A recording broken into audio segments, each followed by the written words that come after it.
ખેડૂતોના હોબાળા બાદ શાંતિ, રોડ પર સંગ્રામ બાદ ખેડૂતો શાંત પડ્યા। પોલીસની સમજાવટ બાદ ખેડૂતો ઠંડા પડ્યા છે। 2-2.5 કલાક બાદ રોડ ધીમે ધીમે ક્લિયર। ગાંધીનગર કૂચ કરવા જતા ખેડૂતોને પોલીસે સમજાવ્યા। ઓગણજ ટોલ નાકા પર હાલ સ્થિતિ સામાન્ય। રોડ પરથી ચક્કાજામ બાદ હટ્યા ખેડૂતો। પોલીસ અને ખેડૂતો વચ્ચે વાતચીત થઈ। સભા સ્થળે આગેવાનો પહોંચવાનું શરૂ થયા છે। મહત્વનું છે કે ખેડૂતોની યાત્રામાં જૂથવાદ જોવા મળ્યો છે। યાત્રામાં ખેડૂતોના 2 જૂથો અલગ અલગ થઈ ગયા હતા। ઓગણજ ટોલ નાકા પર ખેડૂતોનો હોબાળો। ખેડૂતોનું એક જૂથ ગાંધીનગર કૂચ કરવા મક્કમ હતું, જ્યારે અન્ય જૂથ કોંગ્રેસનું સભામાં જવાના મૂડમાં। કોંગ્રેસે સમગ્ર મામલે પોતાની પ્રતિક્રિયા નથી આપી। સમગ્ર મામલે રસ્તા પર ઉતર્યા છે ખેડૂતો। ખેડૂતોએ રોડ પર બેસી વિરોધ કર્યો।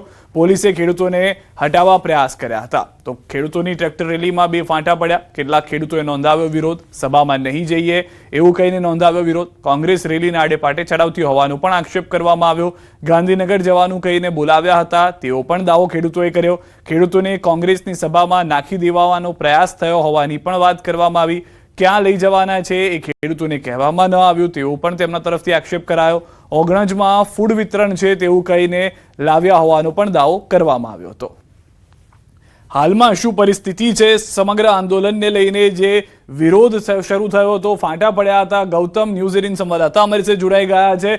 ગૌતમ, જે રીતની હાલમાં જૂથવાદની વાત હતી, થોડા આક્ષેપો કોંગ્રેસ ઉપર પણ થયા, હવે શું પરિસ્થિતિ છે અત્યારના?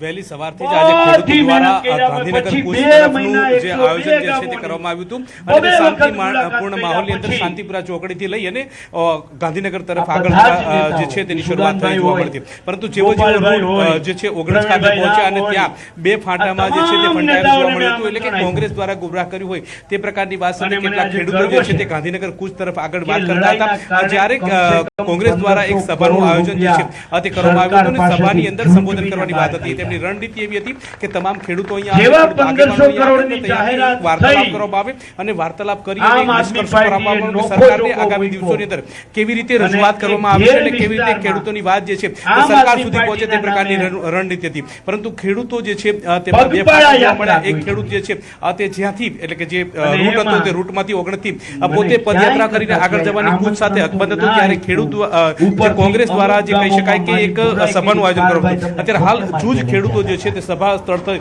ખાતે જોવા મળી રહ્યા છે કે કેટલાક ખેડૂતો જે છે તે ટ્રેક્ટર લઈને આવ્યા હતા અને તે રજૂઆત કરવા માટે અહીં આવ્યા હતા અને તે વાત મુખ્ય આ 5 મુદ્દાને લઈને કિસાન અધિકાર યાત્રા જે છે તે યોજાઈ હતી। તેમાં જમીન માપણી અને કાપણી બંધ કરવાની વાત હતી, જમીન સંપાદન પૂરતે પૂરતું વળતર મળે તે પ્રકારની વાત હતી, ખેડૂતોને માફ કરવાની વાત હતી, દૂધ અને ખેત ઉત્પાદનની MSP જાહેર કરવાની વાત હતી। આ તમામ મુદ્દાઓને લઈ અને આજની આ રણનીતિ જે છે તે ખેડૂતોની અને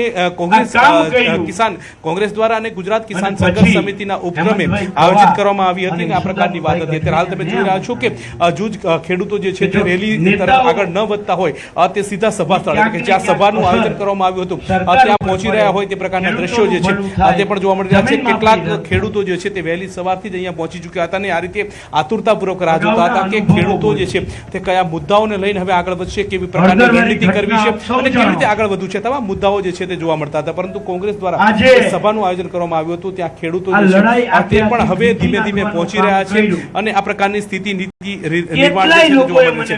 એક તરફ જે નેતાઓ જે છે તે પણ પોતે સંબોધન કરી અને પોતે જે ખેડૂતોને લઈને આવ્યા હતા, જે પોતે ખેડૂતોના મુદ્દાઓને લઈને લડતા આપવાના હતા, તેની રણનીતિ ઘડવા માટે થઈ અને તમામ ખેડૂતો એકત્ર થયા હોય તે પ્રકારની સ્થિતિ જોવા મળી રહી છે। હવે જોવાનું એ રહે છે કે આ જે પ્રકારની યાત્રા હતી, ખેડૂતોના મુદ્દાઓને લઈને જે પ્રશ્નો હતા તેને આગામી દિવસોની અંદર કેવા પ્રકારના રૂપ આપવામાં આવે છે, કારણ કે જે પ્રકારે જે સ્થિતિ નિર્માણ થઈ છે, 2 ફાંટા પડી ચૂક્યા છે, એટલે કે ખેડૂતો જે છે ગાંધીનગર કૂચ તરફ આગળ કરવાની વાત કરતા હતા, જ્યારે બીજા કોંગ્રેસ કિસાન કોંગ્રેસ દ્વારા એક સભાનું આયોજન કરવામાં સભાનું આયોજન બાદ તમામ પક્ષે નિરાકરણ આવે અને આગામી દિવસોની અંદર સરકારની અંદર કેવી રીતે રજૂઆત કરી શકાય કે જેથી કરીને ખેડૂતોના મુદ્દા જે છે તે મુદ્દાનું નિરાકરણ આવે તે પ્રકારની વાત હતી। હવે જોવાનું રહે છે કે અત્યારે હાલ સભાનું આયોજન કરવામાં આવ્યું છે અને સભા બાદ કેવા પ્રકારનો નિર્ણય કિસાન કોંગ્રેસ દ્વારા લેવામાં આવે છે, તેની સાથે જોડાયેલા ખેડૂતો જે છે તેમના દ્વારા કેવી રીતે લેવામાં આવે છે અને આગામી રણનીતિ શું થાય છે તે ઉપર સૌ કોઈની વેઇટ એન્ડ વોચની નજર જોવા મળી રહી છે। જી ગૌતમ, આપની પાસે વધુ અપડેટ્સ પણ લેતા રહીશું। તો હાલમાં સભા સ્થળેથી અમે આપને લાઈવ બતાવી રહ્યા હતા કે જ્યાં આગળ થોડા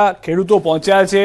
જે રીતે ગૌતમે કહ્યું કે કદાચ થોડા ખેડૂતો બીજા આવી પણ શકે છે, પરંતુ બે જૂથ થઈ ગયા છે। હવે એક ખેડૂત જે છે તે તૈયાર થયું છે કોંગ્રેસની સભામાં જવા માટે, જ્યારે બીજા ખેડૂતો એવા છે કે જેઓ આ સભામાં જવા નથી માંગી રહ્યા। તેમનું કહેવું છે કે અમે કોઈ પાર્ટી સાથે જોડાયેલા નથી, અમે ખેડૂત છીએ અને અમે ખેડૂત તરીકે અમારી માંગ કરવા માટે પહોંચ્યા છીએ। અમારી જે માંગ છે તે માંગ સરકાર સુધી પહોંચાડવા પહોંચ્યા છીએ અને તેના માટે અમારે ગાંધીનગર જવું છે, પરંતુ પોલીસની સમજાવટ બાદ સમગ્ર મામલો થાળે પડ્યો છે અને હાલમાં સભા સ્થળ ઉપર કેટલાક ખેડૂતો આવતા જોવા મળી રહ્યા છે, તો કેટલાક ખેડૂતો ત્યાંથી પરત ફરતા પણ જોવા મળ્યા છે। મોટાભાગના ખેડૂતો ટ્રેક્ટર લઈને આવ્યા અને પ્રયાસ હતો કે ટ્રેક્ટર દ્વારા તેઓ પોતાનો વિરોધ પણ નોંધાવશે। 6 અલગ અલગ તસવીરો, રોડ પર સૂઈને વિરોધ, રોડ ક્લિયર કરાવતી પોલીસ, વાહનોના થપ્પા, ખેડૂતોની યાત્રામાં જૂથવાદ અને રોડ પર હોબાળો જોવા મળી રહ્યો છે। ગાંધીનગરથી વધુ એક મહત્વના સમાચાર। ટેકાના ભાવે ખરીદીને લઈને મોટો નિર્ણય। ટેકાના ભાવે વેચાણ બાદ તુરંત મળશે પૈસા। ખરીદી બાદ 72 કલાકમાં ખેડૂતોને ચૂકવણું ફરજિયાત। નાફેડ અને એનસીસીએફ સહિતની એજન્સીઓને કેન્દ્ર સરકારનો આદેશ। ખેડૂતોને સમયસર નાણાં મળે તે માટે કેન્દ્ર સરકારનો મહત્વપૂર્ણ નિર્ણય। ચૂકવણીમાં વિલંબની ફરિયાદ બાદ એજન્સીઓને કડક સૂચના। ચણા, મસૂર, અડદ અને રાયડા જેવા પાકોની ખરીદી પર ધ્યાન કેન્દ્રિત કરો। ખેડૂતોને ઝડપી ચૂકવણું સુનિશ્ચિત કરવા એજન્સીઓને તાકીદ।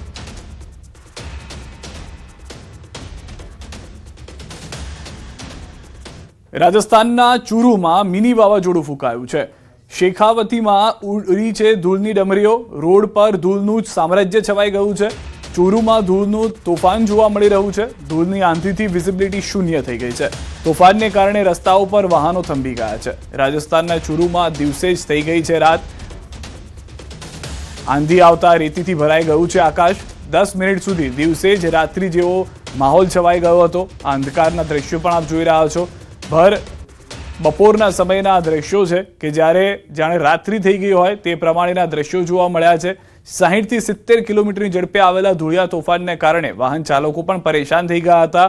આ ધૂળિયું તોફાન જે છે તે રાજસ્થાનના ચૂરુ વિસ્તારમાં હોવાથી કેટલાક બોર્ડર એરિયામાં પણ તેની અસર જોવા મળી હોવાની હાલમાં પ્રાથમિક જાણકારી મળી રહી છે। મિની વાવાઝોડું ફૂંકાયું હોવાનું સ્થાનિકોનું પણ કહેવું છે। તેઓ પણ થોડા સમય માટે ડરી ગયા હતા, કારણ કે જે રીતે આ તોફાન આવ્યું હતું કોઈએ વિચાર્યું પણ નહોતું કે ના કોઈ એવી આગાહી હતી કે જેના કારણે લોકો તૈયાર હોય અને બહુ સમય બાદ આવી પરિસ્થિતિનું નિર્માણ થયું હોવાની વાત પણ કહેવામાં આવી। સ્થાનિકોનું કહેવું છે કે ઘણા સમય બાદ આવા દ્રશ્યો જોવા મળ્યા છે અથવા તો આવી પરિસ્થિતિનું નિર્માણ થયું છે કે જ્યાં આગળ ધૂળનું આ તોફાન આવ્યું હોય। સૌથી વધારે મહત્વની વાત એ છે કે જે વાહન ચાલકો બહાર ગયા હતા તેઓ તુરંત જ પરત ફરતા જોવા મળ્યા હતા। કેટલાક વિસ્તારની અંદર વૃક્ષો ધરાશાયી થયા હોવાની પણ જાણકારી મળી રહી છે। આ મિની વાવાઝોડું ફૂંકાયું છે। રોડ પર ધૂળનું સામ્રાજ્ય એક રીતે છવાઈ ગયું હોય તેવા દ્રશ્યો જોવા મળ્યા છે।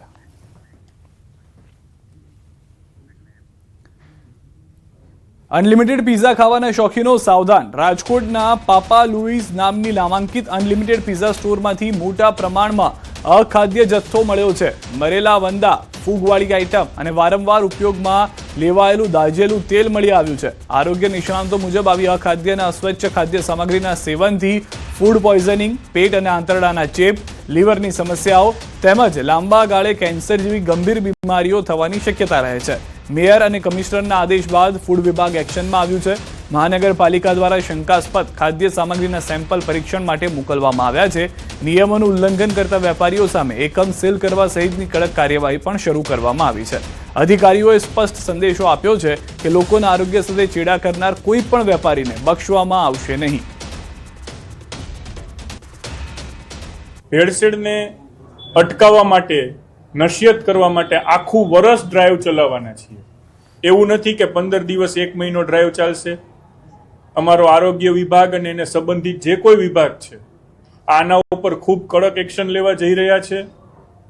સીધો જ સ્થળ ઉપર દંડથી લઈ અને સીલ સુધીની બધી કાર્યવાહીઓ થશે। 1 વર્ષ આખું આ કેમ્પેઇન ચાલશે। અમારી હાલ પ્રાયોગિક ધોરણે અમે 8 ટીમ કરી છે, હજી અમે વધારીશું ટીમ અને આની અંદર જેટલું વધારે ટેસ્ટિંગ ને બધું કરી શકાય એમાં પણ અમે જઈશું। બટ એડલ્ટ્રેશન જે ફૂડની અંદર જે ભેળસેળ કે છે એ કોઈ પણ વસ્તુઓને અમે ચલાવી નહીં લઈએ। રામકૃષ્ણનગર મેઇન રોડ ઉપર આવેલ પાપા લુઈઝ નામનું જે પિઝા પાર્લર છે તે પિઝા પાર્લરમાં આજે રેન્ડમલી અમે ચેકિંગ કરવા જતા અમને ખૂબ જ અનહાઇજેનિક કન્ડિશનમાં એનું કિચન જોવા મળેલું છે।